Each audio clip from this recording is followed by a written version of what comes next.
आप द न्यूज़वर्ड्स देख रहे हैं।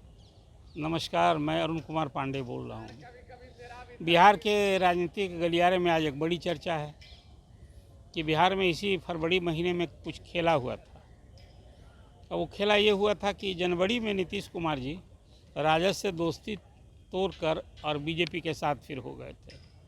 17 महीना राजद और जदयू की सरकार चली थी।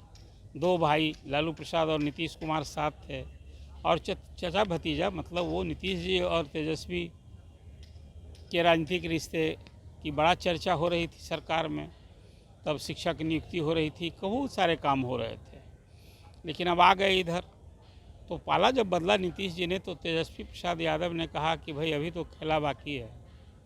एक आभास था राजद को कि नीतीश जी के इस पाला बदल से जो सत्तारूढ़ खेमा है एनडीए में, उसमें कई सारे विधायक विद्रोह कर सकते हैं, सरकार का साथ नहीं देंगे। और इसी पृष्ठभूमि में फरवरी महीने में विधानसभा का सत्र हुआ। नीतीश जी को सदन में अपना बहुमत साबित करना था कि भाई बीजेपी के साथ आ गए तो उन्होंने विश्वास मत प्राप्त करना था। क्यों गवर्नर ने कहा नहीं था कि आप विश्वास मत कीजिए बहुमत में, लेकिन ये एक परिपाटी रही है, इसलिए कि जो विपक्ष में पार्टी थी वो सत्ता पक्ष, बीजेपी सत्ता में आ गई थी, और जो सत्ता पक्ष में था राजद, वो विपक्ष में चला गया था। और तब 10वीं बार मुख्यमंत्री नीतीश कुमार शपथ लिए थे। अब उसी समय जहां तेजस्वी ने कहा था कि खेला होगा, तो खेल तो कुछ होने को था। जिस तरह का एक उस समय का माहौल बना हुआ था, लग रहा था कि 7-8 विधायक सत्तारूढ़ दल का, मतलब नीतीश जी का साथ नहीं देंगे तो सरकार गिर जाएगी।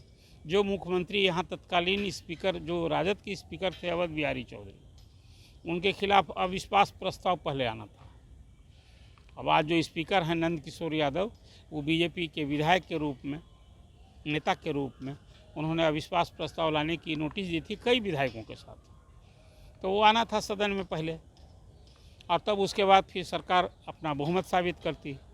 तो विधानसभा का स्पीकर यदि हटाने में नीतीश कुमार सफल नहीं होते, तो उनको इसी असेंबली से, जहां आप आज जिस परिसर में बात कर रहे हैं, यहां से उनको राजभवन जाकर इस्तीफा सौंपना होता। आपको याद होगा एक बार ये कांड हो चुका था कि नीतीश जी ने पहली बार जब सरकार बना ली थी, तो उस समय बहुमत नहीं जुटा पाए थे, तो 7 दिन रहे, 8 दिन रहे, और इसके बाद जाकर इस्तीफा दिए थे। इसके बाद तो बोले थे कि नहीं, हम तो यहीं खूंटा गाड़ के रहेंगे। हालांकि फिर वो चले गए दिल्ली केंद्र की राजनीति में। अब ये बात तो मैं कर रहा हूँ उस खेला की बात। तो उस दिन जब स्पीकर का अविश्वास प्रस्ताव था, तो सत्तारूढ़ दल के लोग तो फिर आ गए थे सभी, एक विधायक नहीं रहा उसमें, अनुपस्थित रहे लगातार।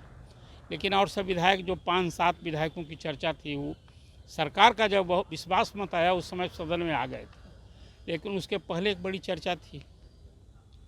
जदयू के ही विधायक ने, सुधांशु शेखर ने, कोतवाली थाने में केस किया कि सत्तारूढ़ दल के विधायकों को तोड़ फोड़ के लिए, दल बदल, पाला बदल के लिए प्रलोभन पैसे दिए जा रहे थे, प्रलोभन दिया जा रहा था।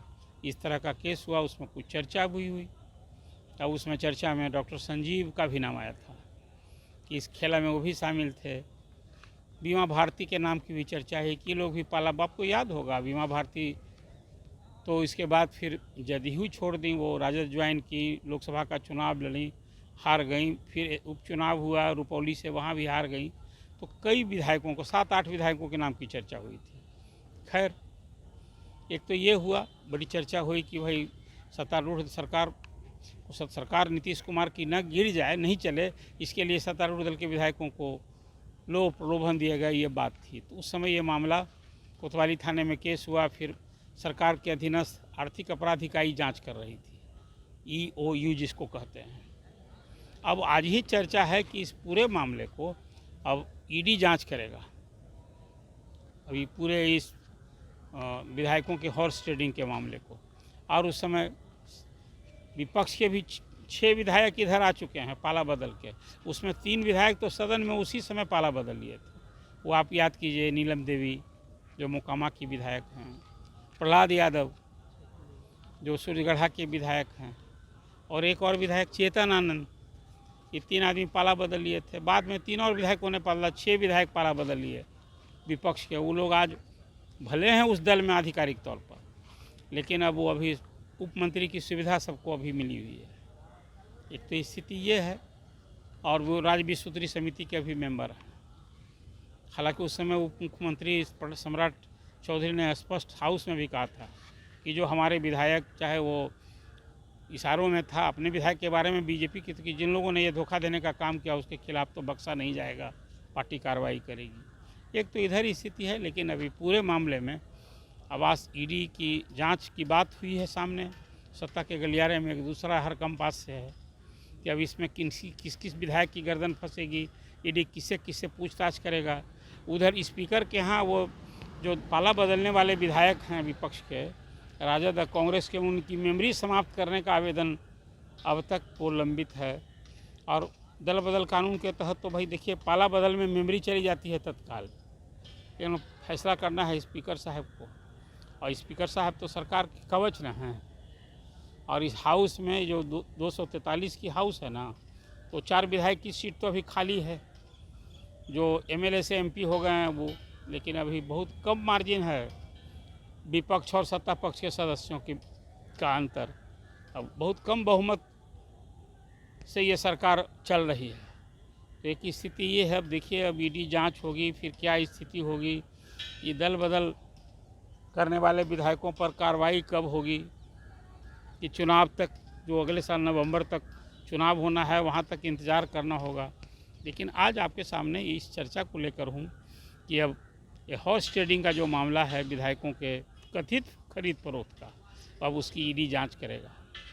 तो आपके सामने आज बिहार के सत्ता के सियासी राजनीति में एक नया इशू आ गया है सामने, जिसकी आपकी चर्चा की, आपको अपडेट किया। आप न्यूज़ वर्ड्स को देखते रहिए और लाइक कीजिए और अपना सुझाव दीजिए कि आखिर क्या होगा, ये कैसी राजनीति हो रही है। का जो पाला बदल के तैयार विधायक थे, जो पैसा लेकर प्रलोभन में पाला बदल सकते थे, क्या उनके खिलाफ कार्रवाई होनी चाहिए? या जिन्होंने बाज़ाब्ता पाला बदल ही लिया है, क्या उनके खिलाफ कार्रवाई नहीं होनी चाहिए? आप क्या सोचते हैं? आखिर संसदीय लोकतंत्र में एक तो मर्यादा होती है, दूसरा नियम होता है। यहाँ तो सारी चीज़ें भंग होती दिख रही हैं।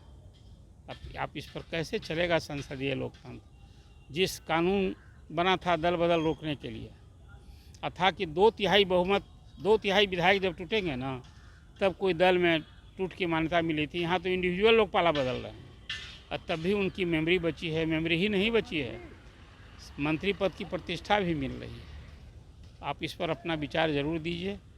और इस संसदीय लोकतंत्र में सुविधा के लिए सिर्फ ये बिहार का मामला नहीं है। आपने महाराष्ट्र में देखा क्या हुआ था, सुप्रीम कोर्ट को हस्तक्षेप करना पड़ा था। यूपी में भी ऐसे ही हुआ था।